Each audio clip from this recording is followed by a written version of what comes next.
Sir क्या परिचय हुआ आपका?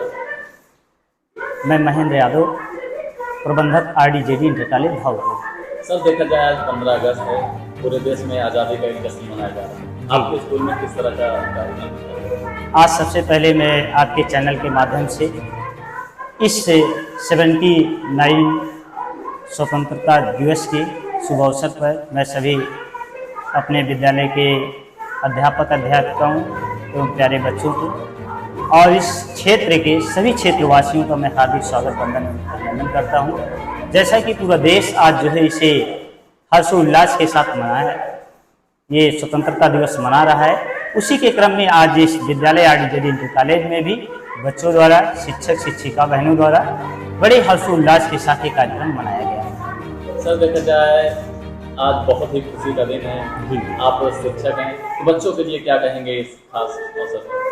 निश्चित रूप से मैं बच्चों के लिए ये कहना चाहूँगा कि अगर इस देश को जो है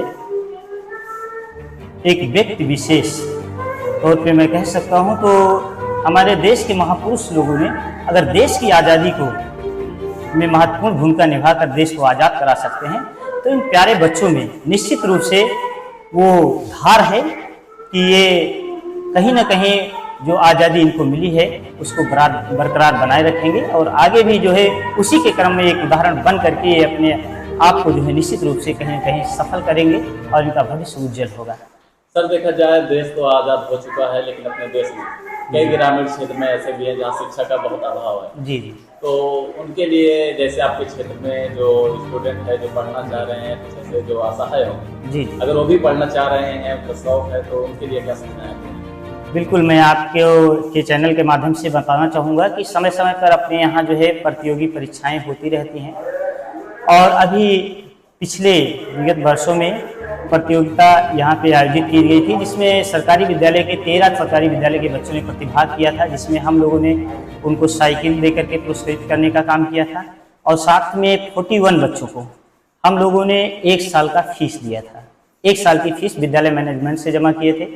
तो ऐसे प्रतिभावान बच्चे अगर हैं तो निश्चित रूप से विद्यालय उनकी मदद करने के लिए तत्पर है और यही नहीं, इंटर से पास होने वाले बच्चे जब भी अपने यहाँ से पास होते हैं वो मेडिकल के क्षेत्र में जाना चाहते हैं या फिर इंजीनियरिंग के क्षेत्र में जाना चाहते हैं, किसी भी सेक्टर में जाना चाहते हैं, अगर पैसे के अभाव में वो नहीं जा पा रहे हैं तो निश्चित रूप से RDJD इंटर कॉलेज उसकी मदद करता है। यानी कि 12वीं क्लास पढ़ने के बाद स्टूडेंट हमारे यहाँ के नहीं है तो हम लोग मदद नहीं करेंगे। और जो गरीब असहाय बच्चों की बात रही तो मैं उन पेरेंट्स से ये आपके चैनल के माध्यम से सूचना भेजना चाह रहा हूँ कि अगर वो बच्चे इस कंडीशन में हैं, वो पेरेंट्स चाह रहा है कि हमारे बच्चों की शिक्षा हो, तो RDJD इंटर कॉलेज उसके लिए तत्पर है। निश्चित रूप से पैसे नहीं हैं, फिर भी उनकी पढ़ाई सुचारू रूप से चलेगी, कोई अवरोध नहीं आने पाएगा। ये हमारे लोगों का लक्ष्य है। सर जिले वासियों को क्या संदेश देंगे आप इस खास मौके? मैं इस मौके पे जिले वासियों को ये संदेश देना चाहता हूँ कि देखिए, अगर मेरे पास विद्यालय है और मेरी संपन्नता से ग्रामीणों की संपन्नता नहीं आएगी, अन्य लोग संपन्न नहीं हो जाएंगे, किसी व्यक्ति विशेष की संपन्न होने से ये देश और प्रदेश संपन्न होने वाला नहीं है। और इस संपन्नता के पीछे का राज सिर्फ एक है, शिक्षा। तो मैं सभी से आपके चैनल के माध्यम से कहना चाहूँगा कि सभी लोग अपने बच्चों को के बेहतर शिक्षा के लिए तत्पर रहें और जो संपन्न लोग हैं मैं उनसे निवेदन करना चाहूँगा कि निश्चित रूप से बच्चों को शिक्षा के लिए अग्रसरित करें, उनकी मदद करें, जिससे हमारा देश और प्रदेश मजबूत होगा। सर देखा जाए हमने आपके बारे में काफ़ी सुना है कि आप एक शिक्षक के साथ साथ एक अच्छे समाजसेवी भी, लेकिन देखा जाए कुछ लोग शिक्षा के नाम पर व्यापार कर रहे हैं, उनके लिए क्या कहेंगे? देखिए, मेरा मानना जहाँ तक है कि पैसा तो हर लोग कमाते हैं और ऐसा नहीं, हम लोग भी पैसा कमाते हैं और निश्चित रूप से अगर कोई भी काम है, अगर उसको हम एक नज़रिए से देखें कि लॉस में चलेगा तो कितने दिन चलेगा, नहीं चल पाएगा।